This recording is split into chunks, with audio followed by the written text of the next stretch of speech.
Assalamualaikum, halo anak-anak, kembali lagi dengan Pak Dwi. Hari ini kita akan membahas tentang ekosistem. Sudah siap belajar ya hari ini ya? Tetap semangat belajar meskipun di rumah. Kita membahas materi kali ini, coba kalian perhatikan dua gambar berikut. Di situ ada gambar sebuah air terjun di padang berbatu dan sebuah lingkungan di mana terdapat tumbuhan dan berbagai macam hewan. Bisakah kalian mendeskripsikan perbedaan gambar tersebut? Ya, gambar tersebut merupakan dua jenis ekosistem yang berbeda. Setiap ekosistem memiliki ciri dan penampakan yang berbeda pula, tergantung pada komponen-komponen yang menempati ekosistem tersebut. Nah, pasti kalian bertanya-tanya, apakah ekosistem itu? Ekosistem adalah suatu kesatuan makhluk hidup dan lingkungan yang di dalamnya terdapat interaksi atau hubungan timbal balik. Jadi di dalam ekosistem terdapat dua komponen, yaitu komponen makhluk hidup atau biotik dan komponen benda mati atau abiotik.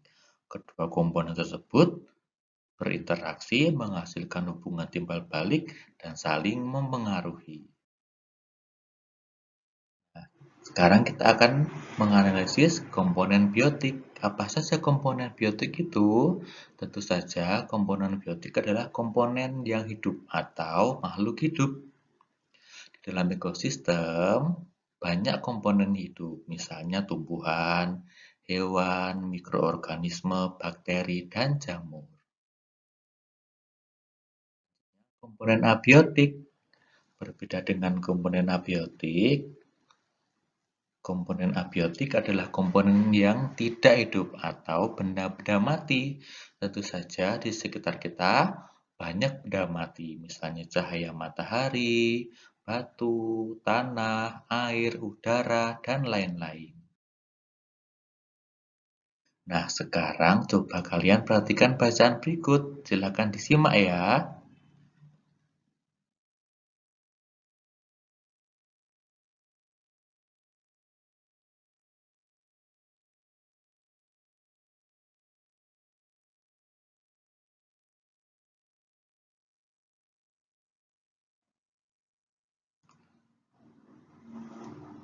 Bagaimana? Sudah selesai membacanya? Oke, kita lanjutkan. Dari bacaan tersebut, kita bisa mengidentifikasi pikiran utama dan informasi penting. Coba kalian temukan gagasan utama tiap paragraf dan kalian cari informasi-informasi penting di setiap paragraf.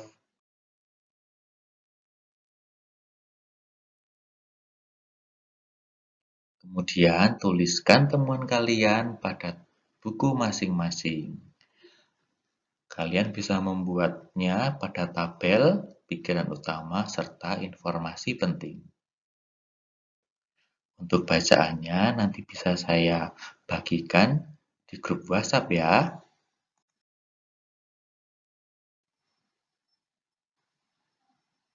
Nah, dari bacaan tadi, kita juga bisa mendapatkan informasi tentang penyusun ekosistem antara lain individu, populasi, dan komunitas.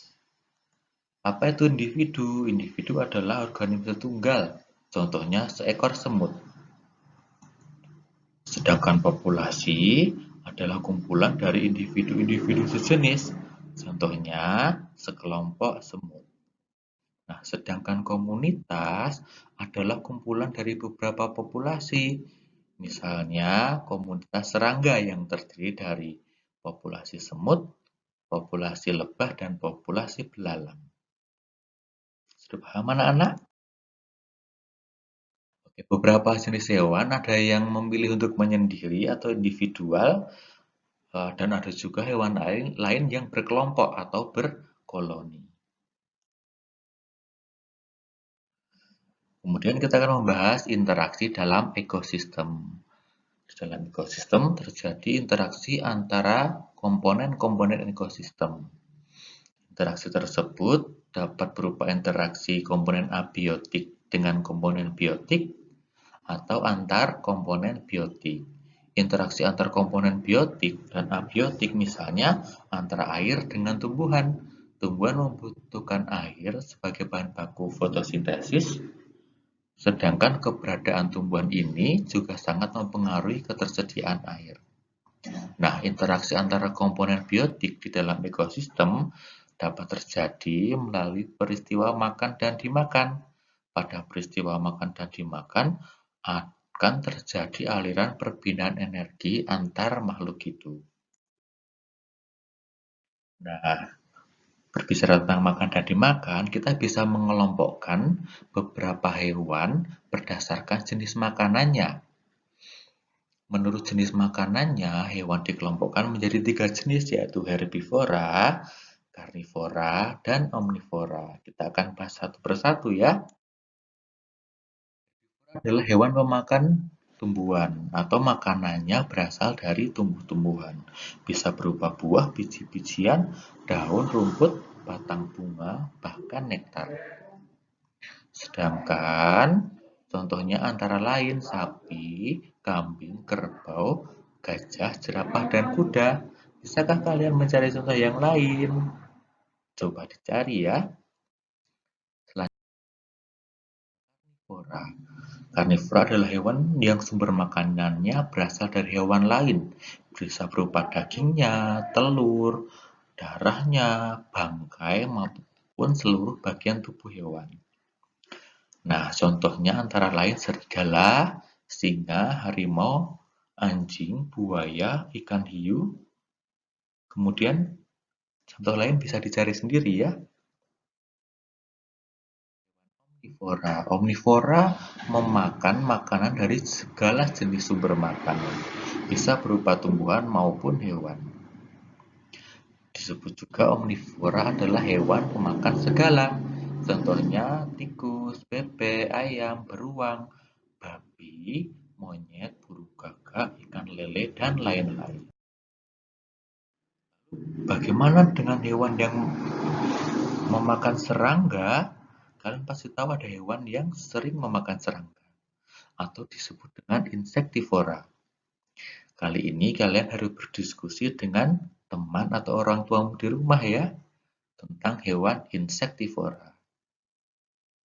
Hasilnya nanti bisa kalian bagikan melalui grup WhatsApp bersama teman-teman yang lainnya. Baik, sekarang tugas kalian adalah mengamati hewan-hewan di lingkungan sekitarmu, kemudian diskusikan dengan keluargamu di rumah jenis hewan yang kamu temui. Buatlah tabel di buku tulismu, kemudian kamu bisa melengkapi tabelmu. Cari hewan-hewannya, kemudian masukkan di tabel yang sesuai.